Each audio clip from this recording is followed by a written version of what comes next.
할렐루야. 오늘은 우리를 향한 주님의 기도가 있음을 성경에서 이야기해 주고 있는 것을 가지고 함께 은혜를 나눕니다. 우리 예수님께서 지난번에 말씀드렸어요. 육신으로 오신 것이 복음이라고. 예수님이 육신으로 오시지 않았으면 복음이 될 수가 없지요. 육신으로 오심으로 말미암아 육신이 경험할 수 있는 것을 다 경험함을 통해서 우리에게 되돌려 주시는 거죠.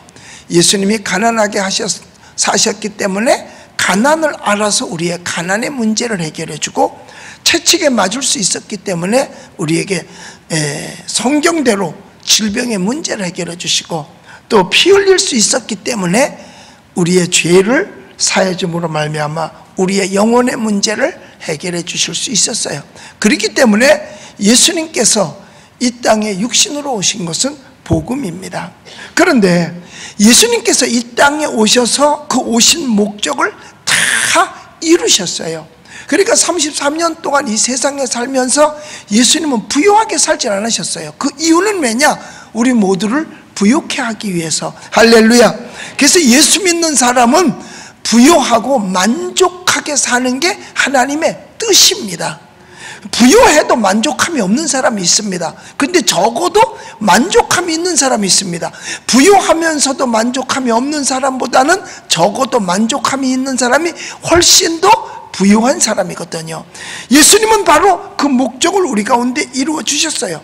그리고 예수님이 40에 하나 감한 매를 맞으심으로 말미암아 우리의 질병의 문제도, 그리고 예수님이 십자가에 달려 죽으심을 통해서 피 흘림으로 우리를 구원하시는 일, 그러니까 예수님께서 이 땅에 오신 목적을 다 이루셨어요. 그러니까 다 이루었기 때문에 더 이상 세상에 계셔야 할 이유가 없어진 겁니다. 그래서 이제는 그에 대한, 주님이 이 땅에 오셔서 하신 많은 일들이 있기 까닭에 그 역사를 이루셨기 때문에 그에 대한 보상만 남았어요. 그런데 그 보상마저도 누구를 위해서?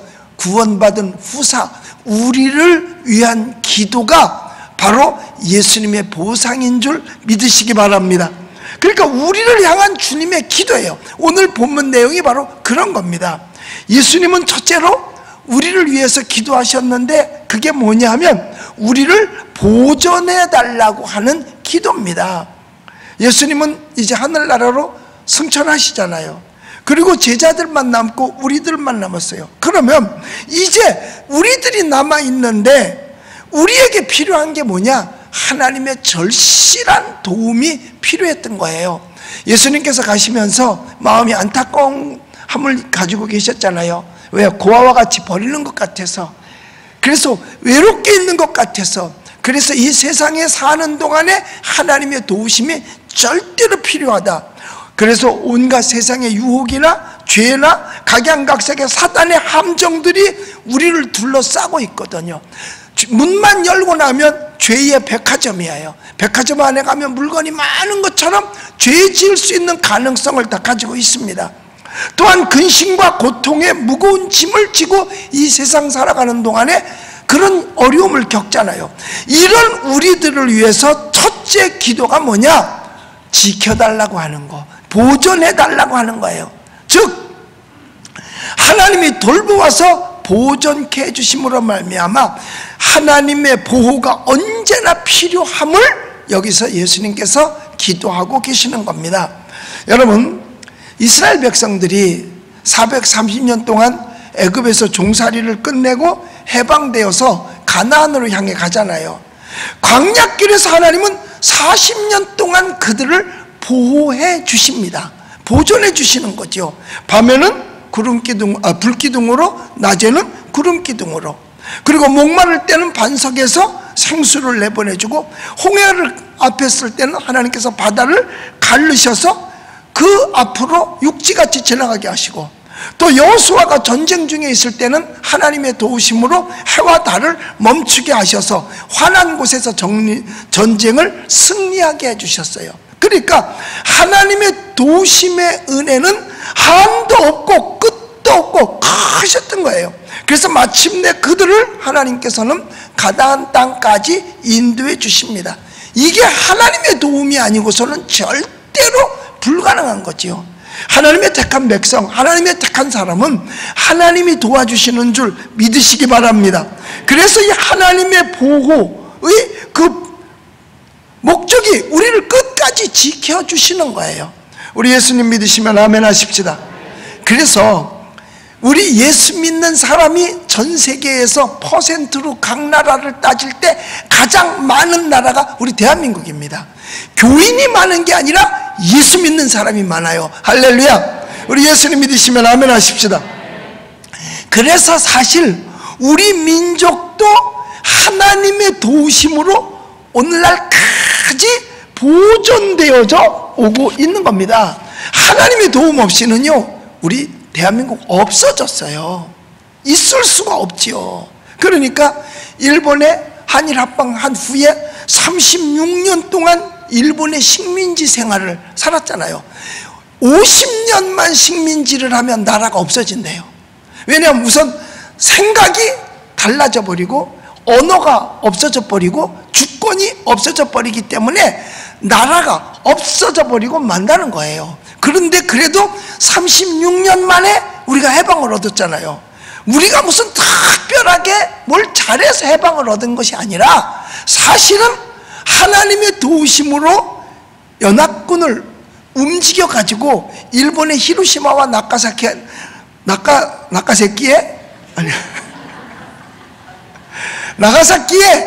원자 폭탄을 떨어뜨림으로 말미암아 거기에 놀래가지고 일본 천황이 항복을 해버렸어요.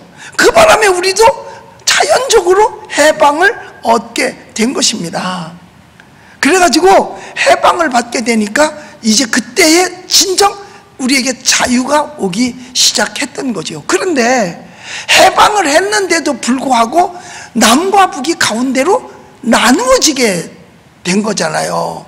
사실 남과 북이 나누어져서 그때는 철조망을 치지는 않았지만 북한은 소련을 등에 업고 김일성이가 내려왔고 이쪽에는 이제 그 상해 임시정부와 또 이승만 박사 등 들어와서 나라가 이제 형성이 되게 되는데 1948년도에 남북이 함께 공동으로 선거를 해서 한 나라를 이루려고 했을 때 북한이 거절을 했어요. 우리는 싫다. 우리는 같이 안 하겠다. 그래가지고 어쩔 수 없이 대한민국만 8월 5일 날 선거를 하고 8월 15일 날 역사적인 대한민국 정부를 수립하게 되고 대한민국이 먼저 정부를 수립하니까 48년 9월 9일 날 조선민주주의 공화국을 설립을 합니다. 그래서 북한은 9월 9일이 건국일이고 우리 대한민국은 그때로부터 8월 15일이 건국일이 되어진 거죠. 이 건국일은 한번 건국했으면 됐지 바꿀 필요는 거의 없습니다. 그런데 1948년에 건국을 하고 나서 이제 북한 쪽에서 먼저 제시하기를 소련도 이제 물러가라. 그리고 미군도 물러가라. 그래가지고 소련이 돌아갔어요. 그런데 소련은 돌아가기 전에 거기다가 자기네가 가지고 있던 탱크 이런 걸 다 놓고 아예 협의한 가운데서 가까우니까 언제든지 다시 올 걸 약속하고 소련은 살짝 뒤로 물러갔어요. 소련이 물러가니까 미군이 더 이상 있을 필요가 없어가지고 미군도 그 해에 다 떠납니다. 그리고 군사 고문단만 500명이 남게 되는 거지요. 그래서 10월 달에 다 떠나요. 그런데 그 다음 해에 49년도 3월에 북한은 조소 군사 동맹을 맺어요. 조선과 그 소련하고 군사 동맹을 맺지요. 그리고 그 49년에 또 3월 그 17일 날은 조선과 소련을 맺고 3월 18일 날 하루 다음에는 중공과 조선과 군사 방위 조약을 맺습니다. 그리고 그들은 다 준비를 한 거예요. 그런데 이미 그때에 주한미군은 49년 6월 달에 다 고문단까지 다 철수를 해요. 그러니까 이 땅에는 외부인이 아무도 없었어요. 소련도 갔고, 근데 그들은 이미 동맹을 맺어 있었고, 우리는 맺지를 않고 그냥 미군이 가버린 거예요. 그리고 나서 1년 뒤에 6월 25일 날 이제 소련제 탱크를 몰고 이제 6.25가 벌어지게 된 거죠. 이틀 만에 서울이 함락돼요. 이틀 만에 완전히 서울이 이제 끝난 거죠. 이제 뭐 더 이상, 그래서 계속해서 밀려 내려가지요. 그런데 6.25 직전 6월 9일 날 하고 10일 날도 남북 정당회담을 하고 10일 날은 뭘 했냐면 우리나라에 있던 고당 조만식 선생님하고 그 다음에 여기에 그쪽에는 고당 조만식 선생님을 붙들고 있었고, 원래 그분은 이북 사람이에요. 그리고 이 남한에는 이조하고 김상용이라는 그 남노당 사람들이 있어요. 이 둘을 교환하자고까지도 그런 회의까지 다 했었어요. 그러니까 평화 위장쇼죠. 그리고 그거 이야기를 한 보름 뒤에 탱크를 몰고 내려온 거예요. 그것도 새벽 4시에 주일날. 그러니까 다들 뭐 쉬고 있을 때죠. 그래서 27일 날 서울이 점령되고, 그 다음에 9월 13일쯤 돼가지고 거의 다 남한을 점령하고 이제 부산까지 밀려간 거예요. 그러면 끝이야. 이제 부산까지 가서, 근데 그때 이미 9월 13일 날 그 전인민위원회를 조직해가지고 각 지역마다 이걸 다 조직이 끝났습니다. 이젠 부산만 끝나면 끝나는 거예요. 그런데 그때 당시에 이승만 박사가 미국에 요청을 했어요.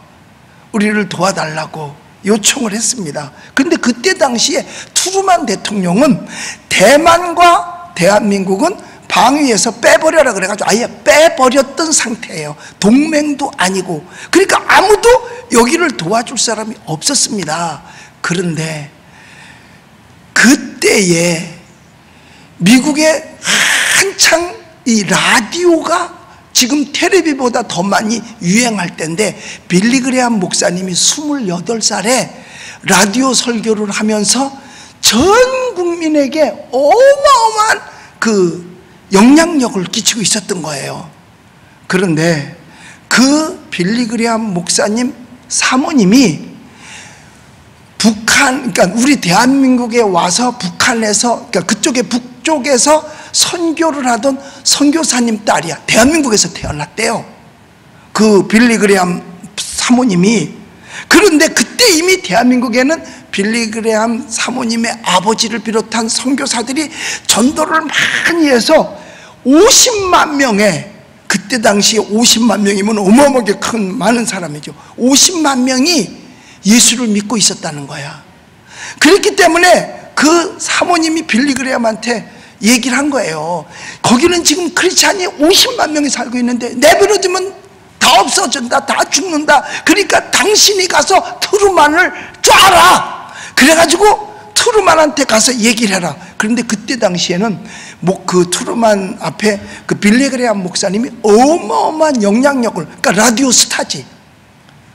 그리고 수없이 많은 사람들이 라디오 설교를 들으면서 감동을 받고 정말로 모두가 다 추앙을 하고 그럴 때예요. 그때 가서 그랬대요. 빌리 그레함 목사님이 대한민국을 살려야 된다. 거기 크리스찬이 50만 명 있다. 만약에 당신이 거절하면 당신은 하나님으로부터 저주를 받을 것이다 라고 했다는 거예요. 그게 놀래가지고, 그래가지고 유엔에서 보내자 해가지고 보내기로 한 것이 9월 28일 날 메가더가 바로 인천 상륙작전을 하게 된 거예요. 그래서 인천 상륙작전에 성공함으로 말미암아 허리를 끊어버렸잖아. 허리를 끊어버리니까 더 이상 보급품이 가지 않고 이제 이 허리를 끊어버렸더니 이 사람들이 갈 곳이 없으니까 산으로 도망을 친 거죠. 산으로 도망을 치고 나니까 이 사람들이 먹을 게 없으니까 밤에 몰래 내려와서 훔쳐먹고, 그리고 산으로, 그 사람들이 빨치산이야. 그 사람들이. 그리고 나서 이제 소탕 작전에 많이 이제 잡히고 그 다음서부터 밀고 올라갔다가 계속해서 이승만 박사가 밀고 올라가는데 가다가 다 갔을 때 중공군이 또 같이 밀고 내려오는 바람에 또 밀려 내려와서 38선에서 휴전을 하게 되고 거기에 금이 거져서 지금 70여 년 동안 이제 금근 상태에서 우리가 살고 있는 거죠. 그러니까 여러분, 이 세상 사람들이 뭐라고 해도 우리 믿음의 선배 50만 명이 있었기 때문에 이 땅에 여러분 존재하는 줄 믿으시기 바랍니다. 만약에 그때 크리스찬이 없었더라면 빌리그레암 목사가 가서 얘기할 이유도 없었을 거고 그 사모님이 가서 말하지도 않았을 거예요. 근데 그때 당시에 있던 50만 명의 크리스찬이 있었기에 하나님이 그들을 통해서 우리를 도와주신 거예요. 여러분, 하나님은 사람을 통해서 역사하시는 줄 믿으시기 바랍니다. 사람을 통해서 역사하시는 거예요. 그러니까 사실 어떻게 보면 그때 당시에 6.25만 없었더라면 여기 미군이 지금도 있어야 될 필요가 없을 거예요. 왜? 전쟁이 없었으니까 올 일이 없었지. 올 일이 없었는데 전쟁이 남으로 말미암아 미군이 여기까지 들어오게 된 거니까 너네 때문에 들어왔어 지금. 맞지? 그 사람들이 전쟁만 안 일으켰으면 미군이 올 일이 없는 거죠. 그래서 우리는 빌리그레암 목사님이 한 일이 얼마나 대단한 일인지 몰라요. 74년도에도 여기에 와서 빌리그레암 전도대학에서 100만 명이 여의도 광장에 모여서 특별 기도회를 하고 진짜 기독교의 부흥의 역사가 그때 많이 일어났잖아요. 그런데 그때 2차 대전 당시 일본이 필리핀도 점령하고 있었고 태국도 점령하고 있었고 또 월남까지도 점령을 하고 있었어요. 근데 91년도에 필리핀에서는 이제 그 미국과의 동맹을 끝내자 그래가지고 양키고 홈에서 미국 사람들을 91년도에 다 내보냈어요. 그때까지는 필리핀이 아시아에서 제일 잘 살았어요. 그런데 미군들 다 내보내고 나서 그때부터 필리핀이 이렇게 짜우러지기 시작하는데 지금은 아시아에서 몇 째 안 가는 빈국으로 전락해버리고 말았죠. 그리고 월남도 1975년도에 미군이 떠나면서 월남을 완전히 폐허시켜버려요. 4월 30일 날. 우리 해병대가 철수할 때는 언제냐면 74년 3년도서부터 해병대는 월남에 갔다 철수하기 시작했어요. 그때 백령도에 이북 비행기가 한 대 내려옴으로 말미암아 여기도 지켜야 된다 그래가지고 철수를 하게 된 거죠. 그러니까 힘이 없으면 누군가 도와줘야 되는데 하나님이 도와주셔야 될 줄로 믿습니다. 그런데 그 하나님은 사람을 통해서 역사하고 계시는 거예요. 그래서 그들이 와서 우리나라를 도와줌으로 말미암아 우리나라는 너희들이 도와주고 있는 사이에 빨리 해서 민족 중흥의 역사를 일으켜자 그래가지고 우리 대한민국 사람들이 제일 많이 쓰는 언어가 뭐냐 하면 빨리빨리야. 그래서 여러분들이 해외여행을 패키지로 가면 제일 먼저 하는 게 뭐냐? 빨리빨리. 식사 빨리빨리 하고 나오세요. 사진 빨리빨리 찍으세요. 빨리빨리 버스 타세요. 하루 종일 빨리빨리 소리만 듣다가 그냥 뒷짐짓고 뭐 보고 왔냐 그러면 깃발만 보고요. 들은 건 뭐 들었냐 그러니까 빨리빨리만 들어. 밥도 빨리빨리. 보는 것도 빨리빨리. 빨리 보고 내려오세요. 다음 가야 됩니다. 다 빨리빨리야. 그런데 그 빨리빨리가 왜? 그들이 언제 갈지 모르니까 그들이 지켜줄 때 우리가 빨리빨리 해야 되지 않겠냐 이거죠. 그래서 하나님이 이 땅을 지켜주셨는데 그거는 기도하는 크리스찬이 있었기 때문에 지켜주신 줄 믿으시기 바랍니다. 그러니까 하나님의 도우심이 아니었으면 인천에 미군이 와서 상륙할 이유가 없었어요. 상륙할 이유가 없었어요. 마찬가지 예수님은 우리가 이 세상에 사는 동안에 원수 마귀의 손에서 또한 악한 세력으로부터 보호받아야 하기 까닭에 하나님께서 우리를 지켜주시는 줄로 믿습니다. 그러니까 오늘날 대한민국이 이만큼 잘 사는 거 이거 하나님의 은혜입니다. 우리가 남과 북을 딱 갈라놓고 볼 때도 그래요. 그럼 그들이 잘했으면 그들이 더 잘 살아야 되는데 그들이 못 살아. 훨씬 못 사는 게 뭐 200대 1인가 그렇대요. 200대 1. 어떤 분이 그래요. 우리 화폐박물관에 와서 그 북한 돈을 보더니 나는 그거 못 쓰는 돈인 줄 알았어요. 이거 쓸 수 있네요. 그랬더니 이 돈 가지고 뭐 할 수 있으니까 아무것도 못해요 그러더라고. 그들 돈으로 쌀 한 킬로에 그들 돈으로 2,000원이래. 근데 한 달 평균 월급이 얼마냐 물어봤더니 2,000원이래. 그러면 쌀 한 달 벌어서 뭐 얼마큼 사는 거야? 쌀 한 킬로 사는 거라는 거죠. 그러면서 이 돈도 쓰는 건데 아무짝에도 쓸 데는 없습니다 그러더라고. 가치가 없어서. 저기 있는 돈 중에 제일 비싼 게 200원짜리거든 200원짜리 가지고 뭐 하겠어요. 그러니까 대한민국이 잘 사는 건 그동안 하나님의 은혜인 줄로 믿습니다. 그리고 정치 지도자들이 북한과 같이 안 했기 때문에 잘 해줘서 오늘날 여기까지 잘 사는 거지. 그들도 똑같은 사상과 똑같은 마음과 똑같은 행동을 했더라면 우리도 똑같아지는 거지 뭐. 별 수 없어요. 지도자 한 사람이 그래서 참 중요해요.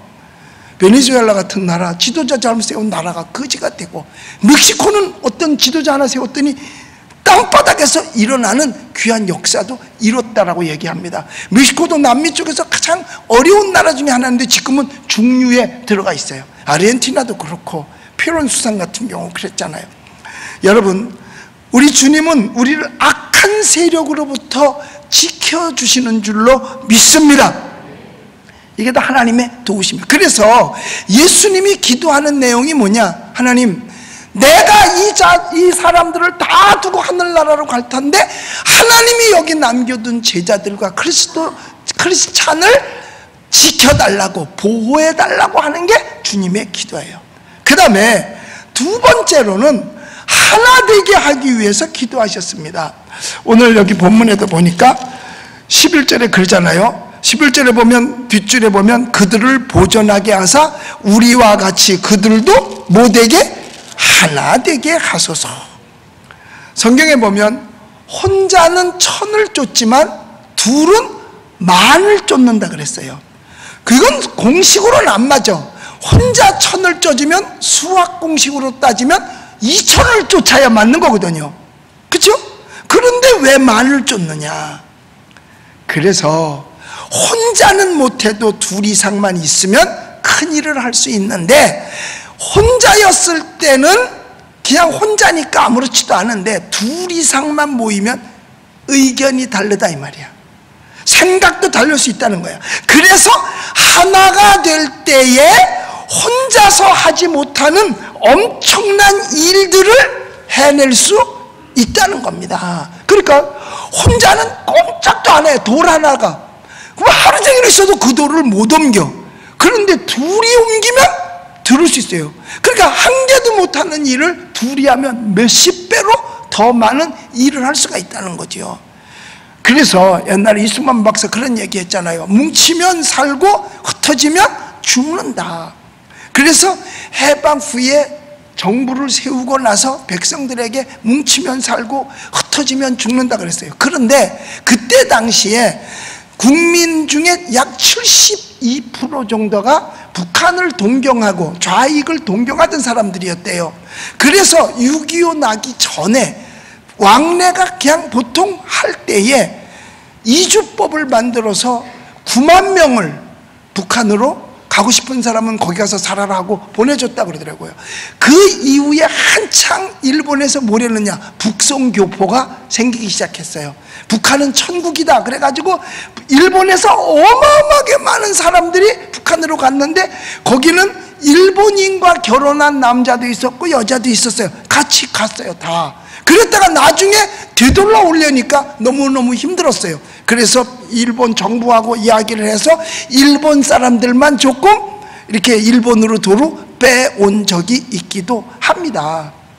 그러니까 그때 당시에 좌우가 있으니까 하나가 되기가 힘든 거예요. 그래야 하나가 돼야 나라가 제대로 서갈 텐데, 그래서 뭉치면 살고 흩어지면 죽는다 하는 구호를 외치고 하나 되게 하는 거예요. 그래서 마음이 하나 돼야 되고 다 하나 돼야 돼요.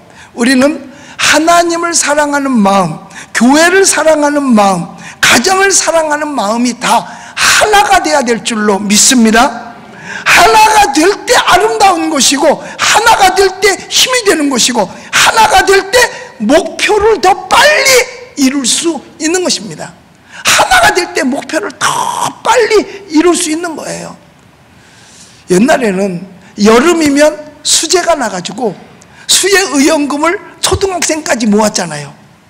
그 다음에 또 수제의원금을 모았고, 또 어떤 때는 또 비가 안 와가지고 한제의원금을 또 모았어요.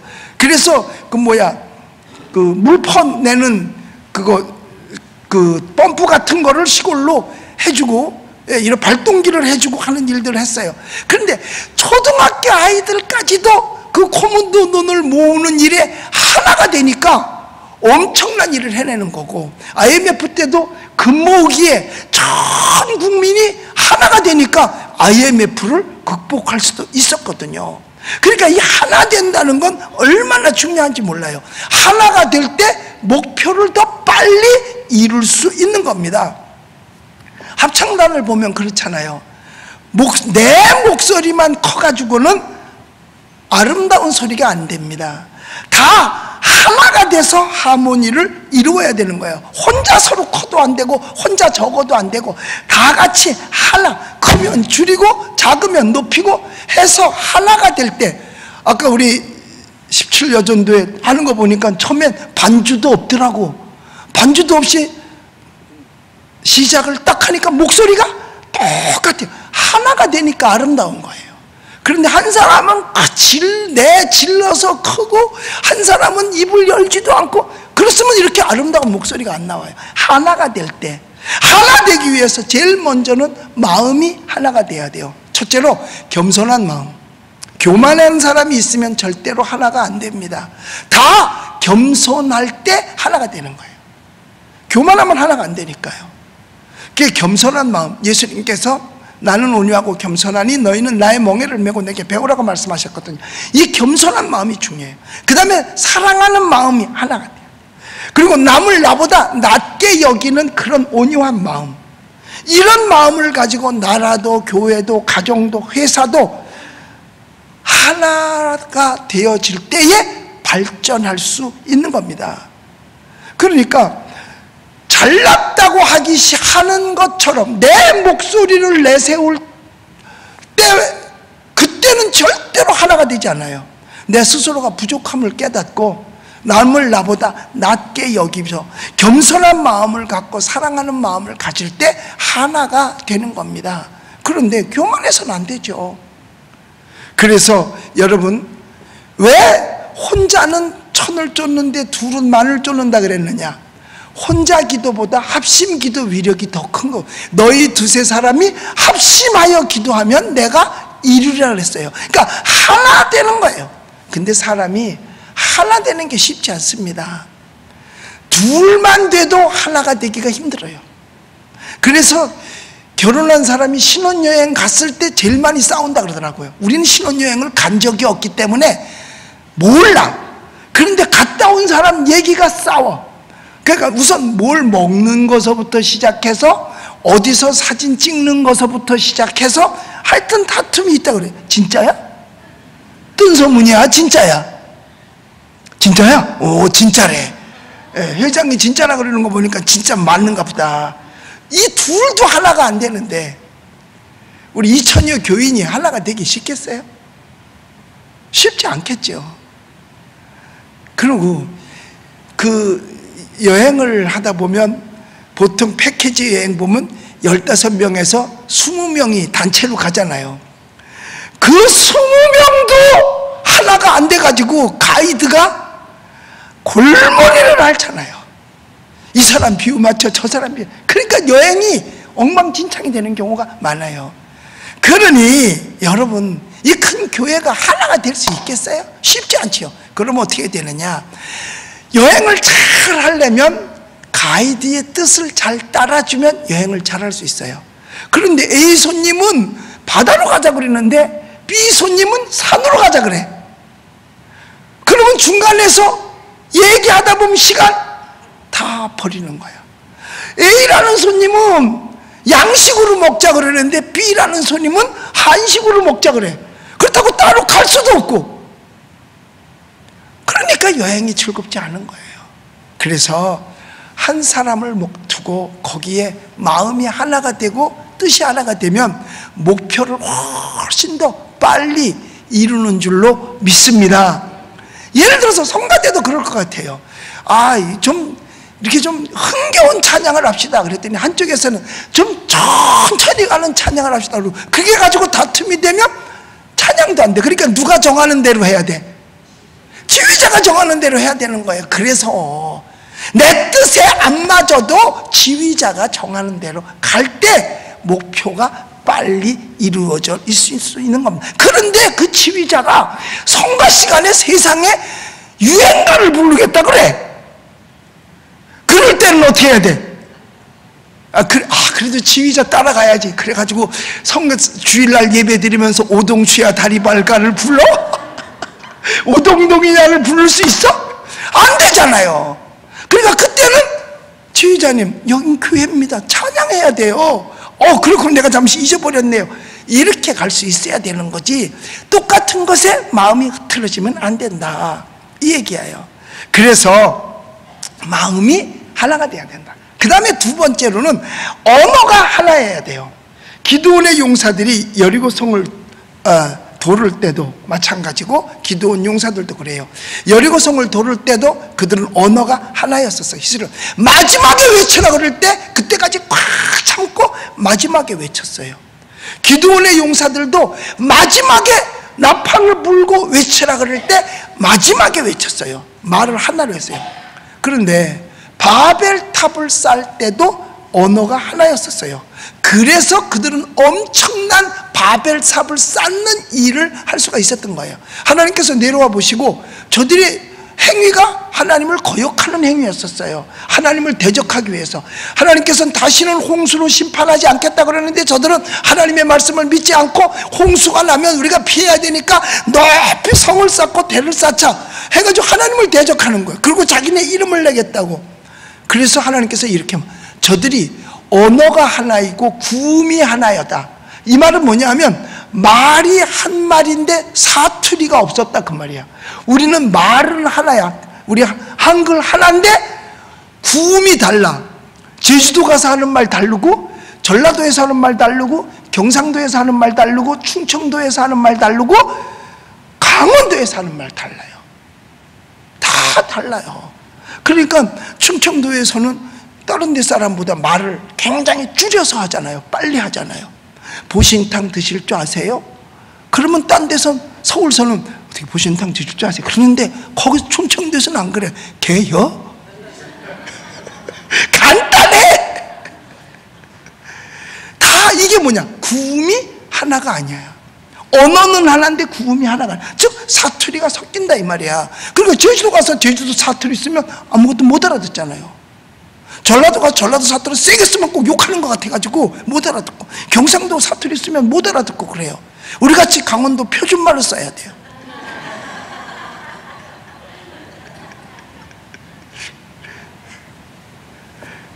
자, 그러니까 이들이 바벨탑을 쌓았는데 사투리도 없고 언어도 하나야.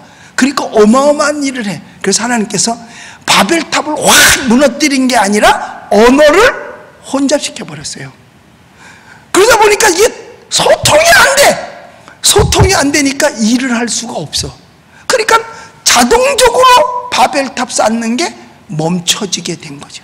자동적으로 끝난 거야. 자동적으로. 그러니까 자연 도태된 거죠. 그래서 말이 같은 사람들끼리 모이기 시작했는데, 그 말이 같은 사람들끼리 모인 게 바로 뭐가 됐냐? 나라가 된 거야.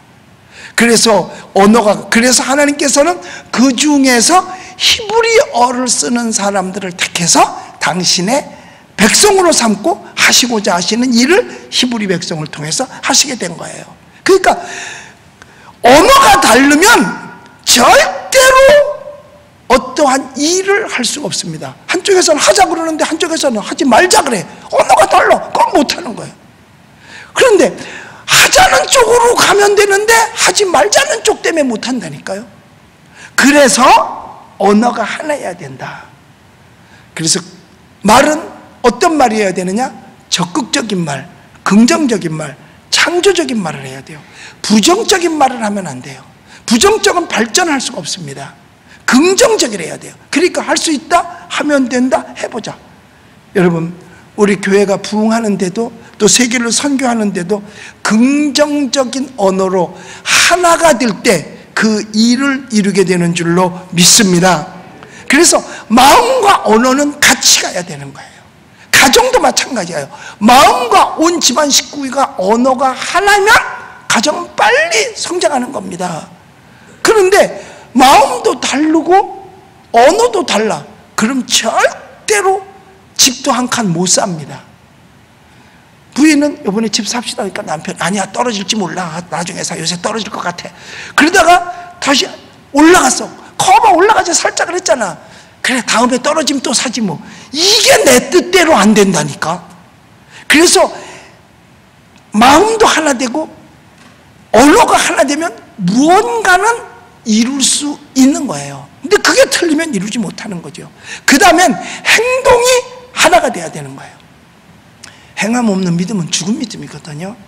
그러니까 마음속에 믿어지면 하나가 돼서 행동으로 옮겨야 되는 겁니다. 그 전에 이런 적이 있었어요. 경남 창원에서 있었던 일인데 사거리에서 이제 어떤 승용차 하나가 사람을 이렇게 회전하면서 쳤어요. 그런데 어떻게 거기에 쳤는데 이렇게 끌려간 거야. 그래서 이제 끌려간 걸 알고 세웠는데 차 밑에 사람이 들어간 거야. 이걸 어떻게 차 밑에 사람이 들어간 걸 방법이 없죠. 그런데 그걸 본 사람들이 20여 명이 달려와서 자동차를 들었어. 그래가지고 거기에 있던 사람이 나왔는데 물론 다쳤지. 근데 계속 내버려뒀으면 죽었을 거 아니야.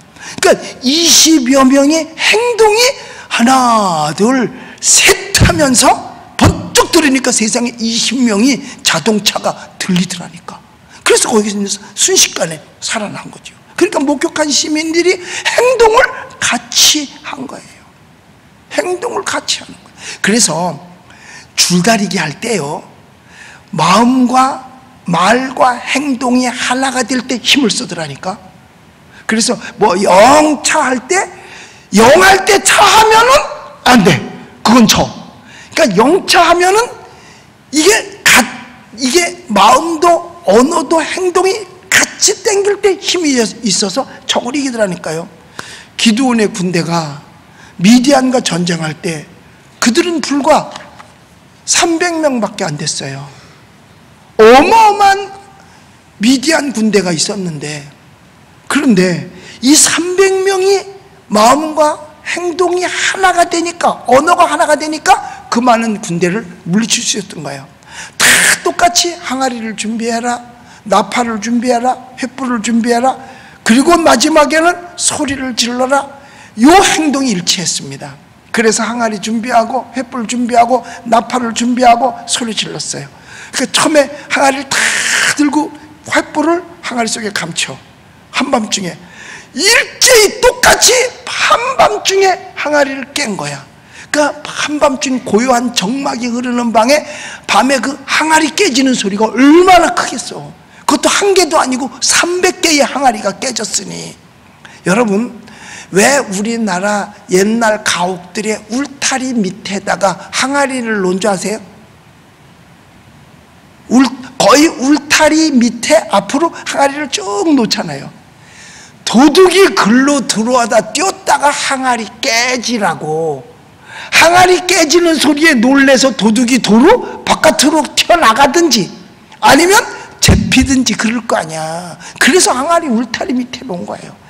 그 300개가 동시에 일제히 깨졌을 때 소리가 얼마나 컸겠어요. 그리고 항아리가 깨지면서 횃불 300개가 산을 둘러서 치고 있으니 놀랄 수밖에. 그 가운데에 있던 그 계곡에 있던 미디안 군대가 말이에요. 그리고 일제히 나팔을 불었어요. 그 한밤중에 300개의 나팔 소리가 들리고 세상에 300명이 동시에 소리를 지르니까 그들이 깜깜한 밤중에 적이 이미 다 들어와서 포위하고 들어온 줄 알고 서로 옆에 일어나면서 서로 옆이 적인 줄 알고 자기네끼리 찌르고 죽이며 멸망을 자초했잖아요. 이스라엘의 승리를 가져왔어요. 이렇게 할 때 승리할 수 있다는 거예요. 그러니까 가정에서는 모두가 다 식구가 하나가 돼야 되고, 또 회사도 운영자와 사원들이 하나가 돼야 되고, 교회는 교우와 주의 종과 성도들이 하나가 돼야 되고, 나라는 모든 국민이 하나가 돼요. 하나가 될 때 위대한 역사를 이뤄낼 수 있는 거예요. 그래서 하나 되기 위해서 허영이나 교만이 있어서는 안 되고, 하나가 될 때 음부의 권세가 교회를 이기지 못하고, 가정을 이기지 못하고, 사회를 넘보지 못하고, 국가를 넘보지 못하게 될 줄로 믿습니다. 예수님은 지금도 우리를 향해서 하나 되게 달라고 기도하고 계시는 거예요. 오늘 여기 성경에도 분명히 그렇게 말씀하고 있잖아요. 하나 되게 하옵소서. 그 다음에 예수님의 기도 제목은 뭐냐? 우리가 멸망하지 않는 것이 예수님의 기도 제목입니다. 하나님 세상을 이처럼 사랑하사 독생자를 주셨으니 이는 누구든지 멸망치 않고 영생을 얻게 하려 함이라 그랬거든요. 믿다가 타락해서는 안 돼요. 믿다가 세상으로 나가서는 안 돼요. 안 믿는 자처럼 말하고 안 믿는 자처럼 행동해서는 안 됩니다. 우리가 세상에 속하지 아니하고 하나님께 속한 자들이기 때문에 우리는 거룩한 이중 국적자들인 줄 믿으시기 바랍니다. 이 땅 국적자요, 하늘나라 국적자예요. 그러므로 우리는 언젠가는 본향인 하늘나라에 다 가야 돼요. 그래서 예수님을 믿어야 되고, 그래서 영생을 얻어야 되는 줄로 믿습니다. 그런데 하나님의 뜻을 거역하면 그런 자는 하나님의 나라를 유업으로 얻을 수 없다라고 했으니까요. 그리고 끝으로 우리에게는 주님께서는 기쁨이 충만하길 원하시고 계시는 겁니다. 기쁨이 충만하길 원하세요. 세상에 속하지 아니하고 기쁨에 충만하길 원하세요. 여기 14절에 보면 내가 세상에 속하지 아니함 같으니라고 했고, 13절에 보면 기쁨을 그들 안에 충만히 가지게 하려 함이라. 그러니까 주님은 우리가 이 세상 살 때 통곡 속에서, 슬픔 속에서 사는 것이 아니라 기쁨 속에서 살길 원하시는 거예요. 그래서 이스라엘 백성들이 가나안 땅에 들어가진 않았지만은 여호수아와 갈렙이 가져왔던 포도를 저들이 이 광야에서 맛볼 수 있었던 것처럼 우리가 교회 생활하면서 천국의 속성인 기쁨을 우리는 맛보게 될 줄로 믿습니다. 천국에 안 갔어도 천국 가기 전에 그 기쁨을 맛보는 거예요. 예수 믿고 구원받은 기쁨이 우리 속에 있는 겁니다. 그래서 사도 바울은 옥속에서도, 빌립보 감옥에서도 기뻐할 수 있었기 까닭에 내가 다시 말하노니 기뻐하라고 말씀하고 있는 겁니다. 예수님은 내가 귀신을 쫓아내는 것이면 이미 너희 가운데 천국이 임하였나니라. 천국이 임하니까 거기 슬픔도 눈물도 괴로움도 아픈 거나 곡하는 거나 이런 게 없잖아요. 그러니까 귀신이 떠나가는 순간 그에게 천국까지 임하게 된다는 체험을 하게 된다는 거죠. 여러분이 예수 믿고 기도하고 병 고침 받은 사실이 한 번만 있었어도 그 사람은 이미 천국을 경험한 사람인 줄 믿으시기 바랍니다. 예수님께서는 이 땅에 계실 때도 우리를 위하여 기도하셨어요. 언젠가 이 금요 철야한 날이에요. 우리 교회 권사님 한 분이 모르는 분을 이제 모시고 와서 철야 기도에 참석을 했어요. 그런데 우리 교인이 아니에요. 그런데 예배 마치고 안수기도 한다고 맨 앞자리 나오라 그랬더니 나왔어요. 그래서 기도 제목이 뭡니까? 그랬더니 지금 대상포진으로 너무나 고통이 심하다는 거예요. 그래서 그분은 감리교 교인인데, 그래서 기도해달라 그래서 제가 간절히 기도했어요. 그런데 그 대상포진이 싹 나버렸어. 할렐루야. 그랬더니 나중에 이 다리 놓는데 다리 헌금 1,000,000원을 해주셨어. 우리 교인이 아닌데. 그분은 천국을 맛봤지. 왜? 천국은 아픈 게 없으니까. 우리 교인이 아니야. 그런데도 은혜를 받고 그 일에 동참을 해준 게 얼마나 감사한지. 그래서 사도 바울이 감옥에서조차도 기뻐할 수 있었던 건 뭐냐, 비록 육신은 감옥에 있지만 그의 마음은 천국을 가지고 있었기 때문에 그래요. 예수님은 가셔서도 지금 우리에게 천국이 이루어지길 원하시고 계세요. 주님이 간구하시기 때문에 이루어지게 될 줄로 믿습니다. 우리 할 일은 뭐냐, 그죠? 주님께서 말씀하시는 것 잘 지키면 되는 거예요. 믿음의 삶 사는 거죠. 그게 주님의 가르침에 포기하지 않고 가르침에 따라서 순종하려고 노력을 해야 되는 거죠. 우리 예수님 믿으시면 아멘 합시다. 예수 믿는 우리는 천국을 덜 맛보면서 살 수 있습니다. 왜?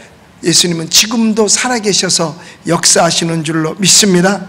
예수님은 성경 오늘 말씀대로 지금도 우리를 위하여 간구하십니다.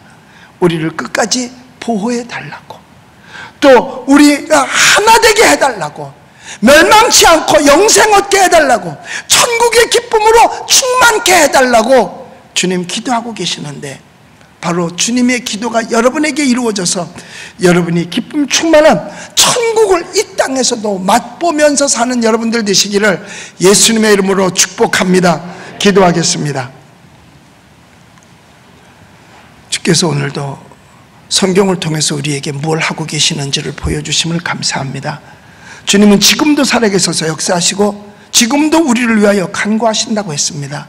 우리를 지켜달라고, 보호해달라고, 하나 되게 해달라고, 멸망치 않고 영생 얻게 해달라고, 천국을 누리며 살게 해달라고, 주의 그 주님의 간절한 기도가 우리에게 이루어져서 우리가 이 땅에서 천국을 경험하며 살게 하여 주시옵소서.